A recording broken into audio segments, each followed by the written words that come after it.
apa kabar? Saatnya Anda dalam kondisi sehat karena kini saatnya menyimak berita Jawa Timur bersama saya Rizka Dior. Sejumlah berita menarik akan kami sajikan kepada Anda. Berikut 3 berita utama hari ini. Pria di Jember menghabisi majikan dan ayah kandung serta melukai istri dan pamannya.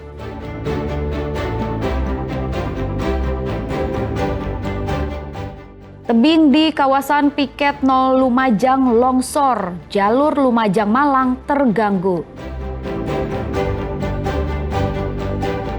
Curah hujan tinggi, puluhan hektar tanaman tembakau di Jombang rusak, petani terpaksa panen dini.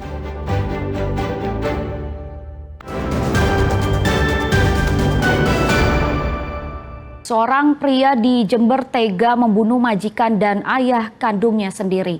Tak hanya itu, pelaku yang bersenjata tajam juga tega melukai istri serta sang paman yang berupaya menenangkannya. Warga desa Umbulsari, Kecamatan Umbulsari, Jember, Selasa malam digegerkan dengan peristiwa pembantaian yang dilakukan Imam Nur Hakiki. Buruh pemetik jeruk berusia 30 tahun ini tega menghabisi Armanu, tetangga yang juga majikannya, menggunakan senjata tajam. Belum jelas apa pemicunya. Pelaku yang kalap tiba-tiba mendatangi korban di rumahnya lalu membacoknya hingga tewas. Ayah kandung pelaku, Syafi'i, juga dihabisi gara-gara mencoba menenangkan amarah pelaku. Istri dan paman pelaku yang sempat melerai pelaku juga menjadi korban. Saminen dan Farida yang mengalami sejumlah luka akibat sabetan senjata tajam dibawa ke rumah sakit. Sementara jenazah majikan dan ayah pelaku dibawa polisi ke puskesmas untuk diautopsi. Saat akan ditangkap, pelaku sempat melawan polisi dengan senjata tajam. Petugas terpaksa mengambil tindakan tegas dan terukur dengan tembakan di kakinya. Yang diserang oleh pelaku ini berapa orang? Untuk korban ada 4. Yang pertama itu tetangganya. Yang ketiga adalah keluarganya sendiri, yakni dari bapak kandungnya, kemudian pamannya, dan juga istrinya. Yang meninggal? Dari keempat orang korban ini, yang meninggal yang pertama yaitu tetangganya,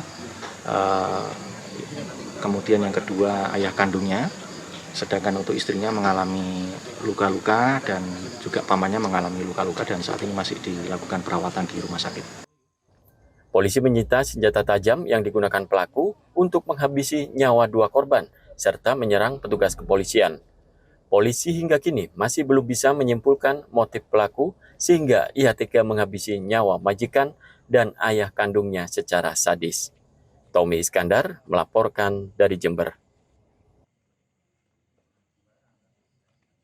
Seorang polisi meninggal dunia usai motor yang dikendarainya tertabrak truk box di Jalan Raya Ngawi. Anggota Satlantas Polres Ngawi itu tertabrak saat perjalanan pulang dari dinas.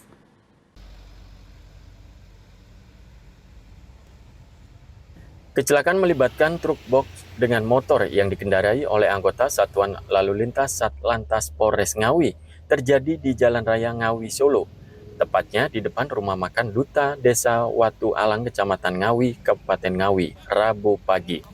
Bribka Sidik Pramono tewas di lokasi kejadian karena terluka parah. Jenazahnya langsung dibawa ke Rumah Sakit Umum Daerah RSUD Dr. Suroto Ngawi untuk divisum. Polisi yang datang ke lokasi langsung melakukan olah TKP. Sopir truk box berikut kernetnya langsung dibawa dan dimintai keterangan di kantor unit Gakum Satlantas Polres Ngawi. Kecelakaan bermula saat korban perjalanan pulang dari dinas dengan mengendarai motor ke desa Jengkrik. Di lokasi kejadian, korban tiba-tiba mengambil haluan ke kanan. Naas saat bersamaan dari arah berlawanan muncul truk box yang dikemudikan Ahmad Setio Bakti, 35 tahun. Karena jaraknya terlalu dekat, sopir tak bisa menghindar hingga terjadi tabrakan. Nyalip itu ada saya di situ, nggak nyampe dia banting ke kanan, kena dia. Jadi dia dari arah timur gitu? Ya, dari Pak polisi dari arah timur? Dari arah timur. Itu kelihatannya mau ke kanan dia nyalip gitu? Ya, dan mau mendahului yang depannya itu berhenti tuh. Buang kanan gitu? Buang kanan. terus tertabrak truk hamba. tertabrak diri saya. Bekas ban menunjukkan kecepatan mobil roda 4 yang lumayan kencang. Di sini kita masih mendalami dari saksi-saksi dan informasi lain terkait seberapa kecepatan yang dilakukan oleh pengendara roda 4. Kasus kecelakaan ini kini dalam penanganan unit Laka Lantas Polres Ngawi, sementara kedua kendaraan disita sebagai barang bukti. Dirgo Suyono melaporkan dari Ngawi. Mayat seorang wanita muda ditemukan di kamar rumah seorang warga Pasuruan tanpa busana. Pemilik rumah telah menghilang sejak 3 hari lalu. Warga desa Kambingan Rejo, Kecamatan Grati, Pasuruan digegerkan dengan penemuan mayat seorang wanita muda di salah satu kamar rumah Zainul, warga setempat. Mayat ditemukan dalam keadaan mulai membusuk dengan posisi telentang di lantai tanpa busana. Mayat wanita muda yang belum diketahui identitasnya itu ditemukan pertama kali oleh Sumi, tetangga sekaligus kerabat pemilik rumah yang mencium bau busuk di sekitar rumahnya. Karena curiga bau busuk itu berasal dari rumah Zainul, ia kemudian masuk lewat pintu depan yang tak terkunci.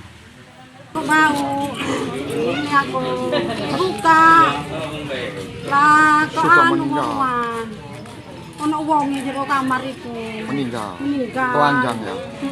Waktu jenengan pertama itu lukanya di mana saja, Bu? Aku ya tak delok le. Nggak kuat. Ah, tak kuat nang bau ya aku. Pembunuhan tadi. Ya tak ero sene, ya apa tak ero aku le. Jadi bunuh ya kape tak ero aku pokok erone aku ngene le. Ngene kata meninggal iku kata bau kuwi. Polisi yang mendapat laporan langsung menuju lokasi dan segera melakukan olah TKP serta memeriksa sejumlah saksi. Polisi tidak menemukan dokumen yang dapat menerangkan identitas korban yang diduga berusia 30 tahun. Sekilas terdapat tanda kekerasan pada tubuh korban berupa luka lebam di dada, namun polisi belum berani menyimpulkan penyebab pasti kematiannya. Sementara pemilik rumah diketahui telah menghilang sejak 3 hari lalu.